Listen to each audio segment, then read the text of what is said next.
The conflict between Israel and Palestine is one of the most protracted, complex, and emotionally charged disputes in modern history. It is a story not of one narrative but of two, deeply felt and historically rooted, each claiming legitimacy and justice on the same sliver of land at the eastern end of the Mediterranean. See, to understand it is to wade into a morass of historical trauma, religious aspiration, national identity, geopolitical strategy, and human suffering. It defies simple explanation, yet its contours can be traced through the interplay of people, politics, and place over more than a century. The land known historically as Canaan, Judea, Israel, Palestine, and the Holy Land holds profound significance for three major monotheistic religions. For Jews, it is the land of their ancient kingdoms, promised by God according to the Torah, with Jerusalem at its spiritual and historical heart, site of the Temple Mount. For Christians, it is the birthplace of Jesus Christ and the setting of his ministry. For Muslims, it is the location of Al-Aqsa Mosque and the Dome of the Rock in Jerusalem, the third holiest site in Islam, from where the Prophet Muhammad is believed to have ascended to heaven. This religious layering is not merely a backdrop. It infuses the political conflict with a dimension of sacred conviction that can resist secular compromise.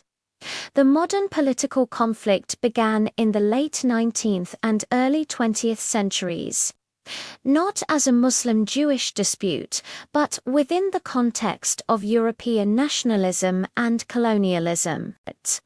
Two nationalist movements arose concurrently: Zionism, a Jewish movement born out of the persecution in Europe and seeking a national homeland in what was seen as the ancestral Jewish territory, and Arab nationalism, which included the Palestinian Arabs who saw themselves as part of the Arab nation and as the indigenous population of the region known as Palestine, then under Ottoman rule.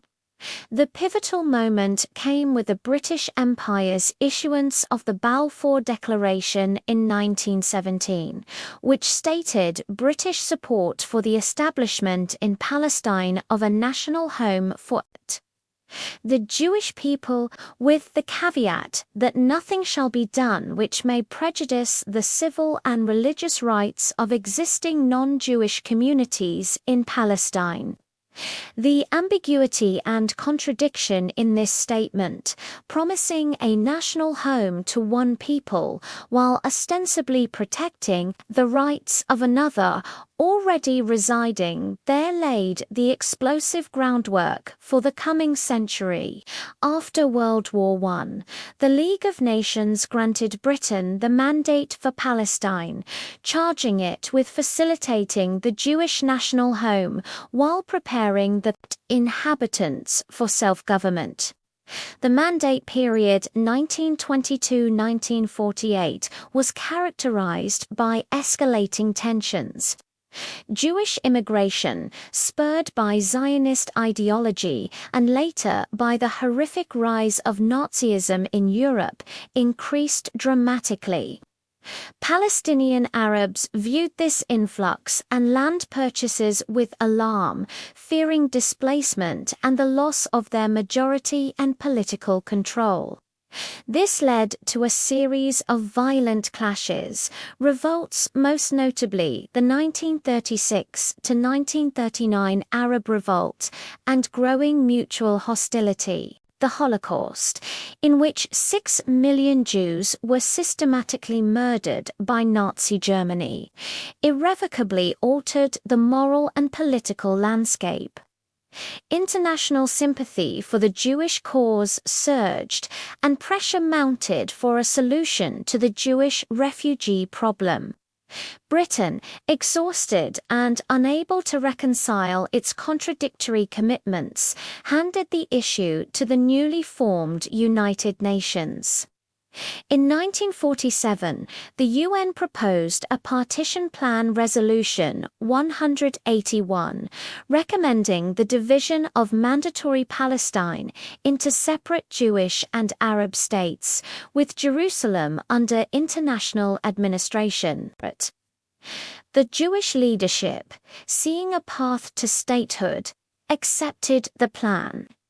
The Palestinian leadership and the surrounding Arab states rejected it, arguing it granted the Jewish state, comprised largely of recent immigrants, 55% of the land, despite Jews owning only about 7% of the property and being roughly one-third of the population. The rejection of the partition led to the 1948 war. Fighting broke out between Jewish and Palestinian militias immediately after the UN vote. Upon the declaration of the State of Israel, on May 14, 1948, 5 Arab armies invaded. The war resulted in a decisive Israeli victory and a dramatic redrawing of the map. Israel expanded its territory beyond the UN partition lines to about 78% of Mandatory Palestine. The war created 2 foundational and tragic phenomena central to the conflict ever since. For Israelis, the War of Independence, a miraculous victory against overwhelming odds, securing Jewish sovereignty after millennia of persecution. For Palestinians, it is the Nakba catastrophe, which saw approximately 700,000 Palestinians flee or be expelled from their homes, becoming refugees in the West Bank, Gaza Strip, and neighboring Arab countries. Their right of return to homes in what became Israel remains one of the most intractable core issues. The West Bank, including East Jerusalem, was annexed by Jordan, and the Gaza Strip came under Egyptian military administration. No independent Palestinian state was established. The 1949 armistice lines the Green Line held shakily until the Six-Day War of June 1967. In a preemptive strike, Israel defeated the armies of Egypt, Jordan, and Syria in 6 days. The territorial gains were transformative. Israel occupied the Sinai Peninsula and Gaza Strip from Egypt, the West Bank and East Jerusalem from Jordan, and the Golan Heights from Syria. For Israel, this was a defensive war of survival that brought it the strategic depth it lacked and unified Jerusalem under its control. For Palestinians and the Arab world, it was another humiliating defeat and the beginning of a military occupation that continues to this day for the West Bank and Gaza. The significance of 1967 cannot be overstated. It placed the entire land of historic Palestine under Israeli control and created the central political reality of the late 20th and early 21st centuries. The occupation, the post-1967 period, saw the rise of the Palestine Liberation Organization (PLO), founded in 1964 but emerging as the leading nationalist voice under Yasser Arafat. It launched guerrilla attacks and gained international recognition as the sole legitimate representative of the Palestinian people. Israel viewed it solely as a terrorist organization. Major wars continued, like the 1973 Yom Kippur War, but a significant shift occurred with the Camp David Accords 1978 and the subsequent peace treaty between Israel and Egypt 1979, which saw Israel return the Sinai Peninsula. This broke the United Arab Front and established a precedent for landfall peace. The First Intifada, 1987 to 1993, a largely spontaneous grassroots uprising of Palestinians in the West Bank and Gaza against the occupation, marked a critical turning point. It was characterized by mass civil disobedience, stone-throwing youths, confronting Israeli soldiers, and a powerful narrative of Palestinian agency. It demonstrated that the status quo was unsustainable and costly for Israel's international image. This paved the way for the secret Oslo Accords in the early 1990s. The Oslo peace process, 1993 to 2000, represented the most serious attempt to resolve the conflict through a negotiated two-state solution. The famous handshake on the White House lawn between Yitzhak Rabin and Yasser Arafat in 1993 seemed to herald a new era. The framework created the Palestinian Authority (PA) to govern parts of the West Bank and Gaza, with a 5-year interim period leading to final status negotiations on the core issues: borders, Jerusalem, refugees, settlements, and security. However, Oslo was fatally flawed. It did not halt Israeli settlement expansion in the occupied territories, which continued and accelerated, creating facts on the ground that Palestinians believed prejudiced the final outcome. It created a fragmented, non-contiguous Palestinian territory areas A, B, and C under the Oslo divisions that resembled a Swiss cheese of control. Extremists on both sides worked to sabotage it. Hamas and Palestinian Islamic Jihad carried out devastating suicide bombings inside Israel, and a Jewish extremist assassinated Prime Minister Yitzhak Rabin in 1995. The failure of the Camp David summit in 2000, followed by the outbreak of the far more violent Second Intifada, Al-Aqsa Intifada, buried the optimism of Oslo in a wave of bloodshed and mistrust. Since the collapse of Oslo, the conflict has been marked by a cyclical dynamic of violence, short-lived peace efforts, and deepening entrenchment. Several key developments have shaped the current impasse. First, the rise of Hamas, an Islamist militant group founded during the First Intifada, whose charter calls for Israel's destruction. Hamas's electoral victory in 2006 and its violent takeover of Gaza in 2007 from the Fatah-led PA created a stark political and geographical division among Palestinians. The PA administers parts of the West Bank under Israeli security coordination, while Hamas rules the besieged Gaza Strip. This division has crippled Palestinian unity and diplomacy. Second, the relentless expansion of Israeli settlements in the West Bank and East Jerusalem. Over 700,000 Israeli citizens now live in these settlements, which are considered illegal under international law, though Israel disputes this. The settlement network, with its exclusive roads and security infrastructure, has made the prospect of a viable, contiguous Palestinian state as envisioned in the two-state solution increasingly imminent. leading many to argue it is no longer a realistic option. The settlement project is driven by a combination of security rationales, affordable housing, and the powerful ideological movement of religious Zionism, which views the entire land of Israel, Eretz Yisrael, as the God-given patrimony of the Jewish people.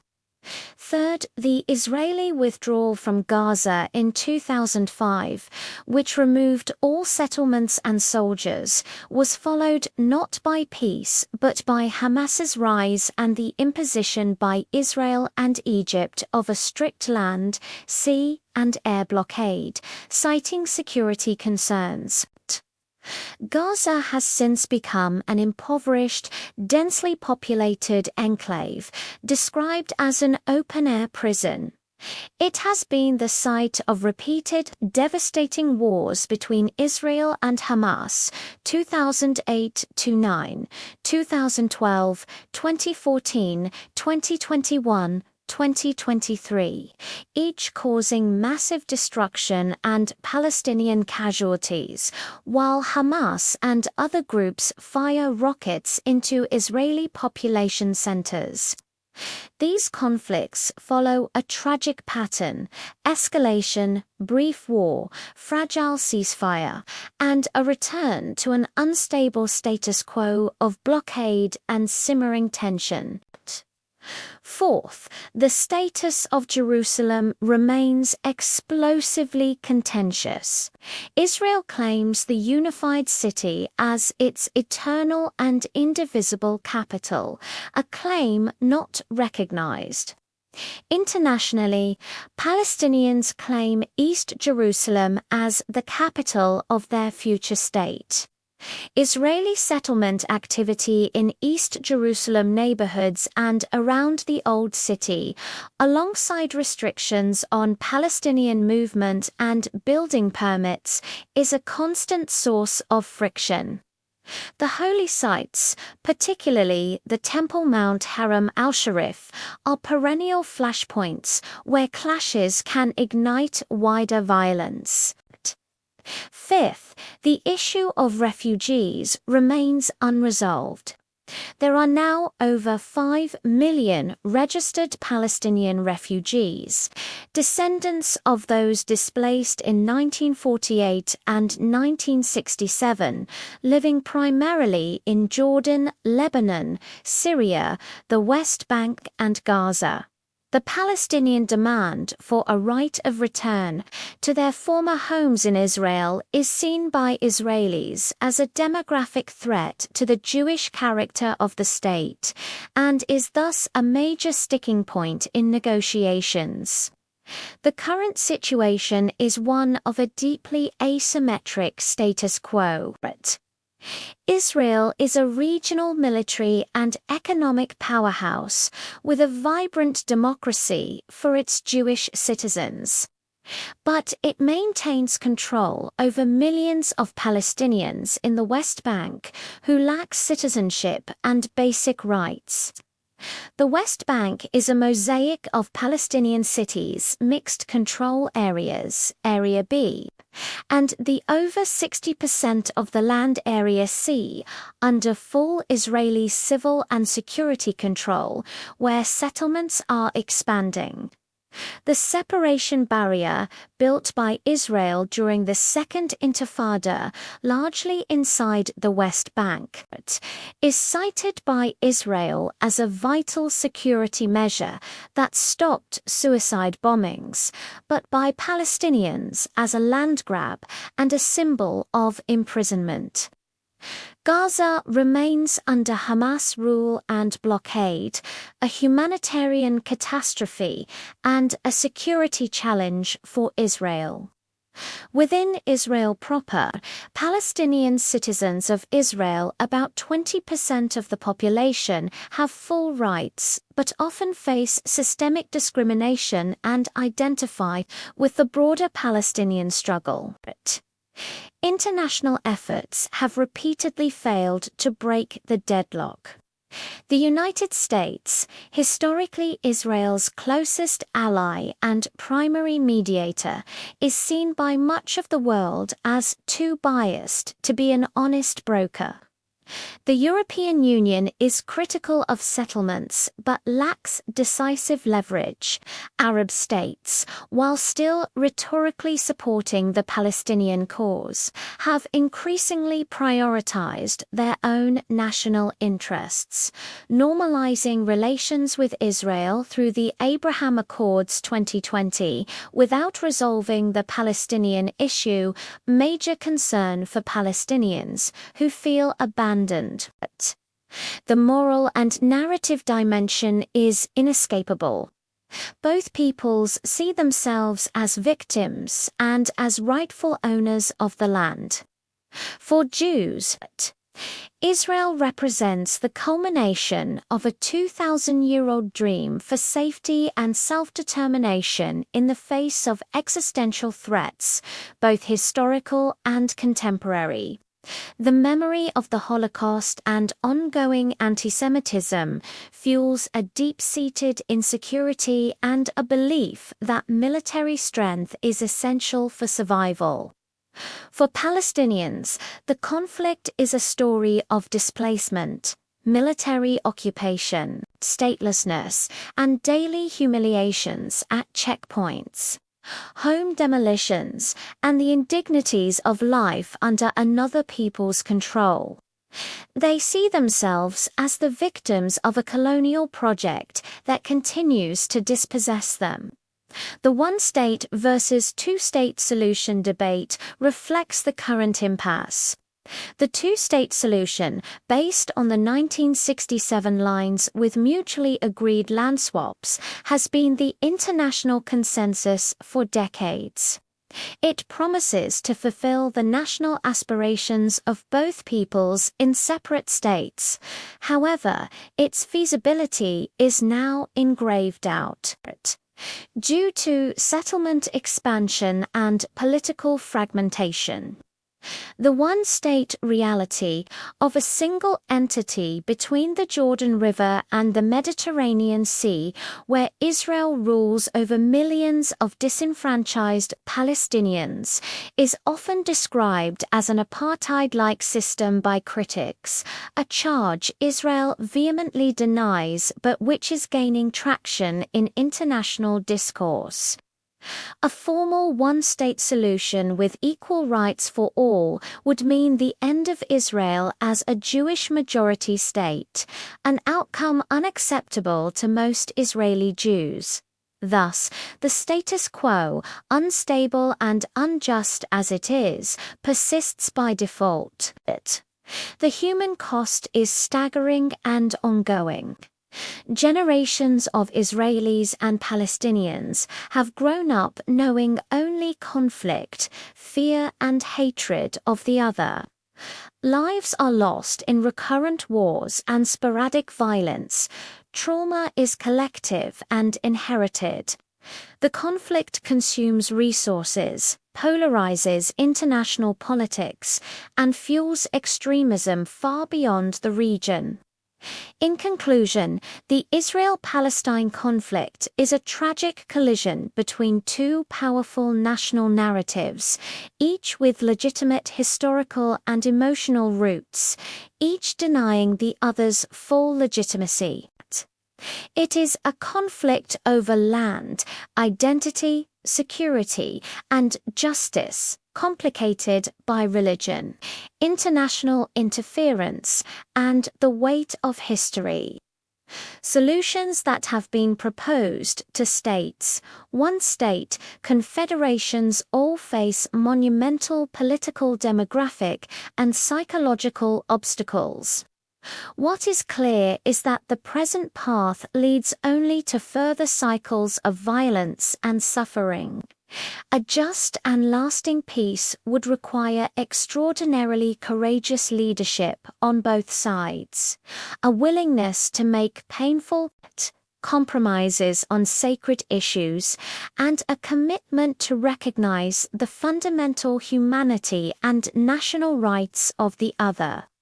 Until that recognition occurs, the land that is holy to so many will remain a place of profound and unending strife.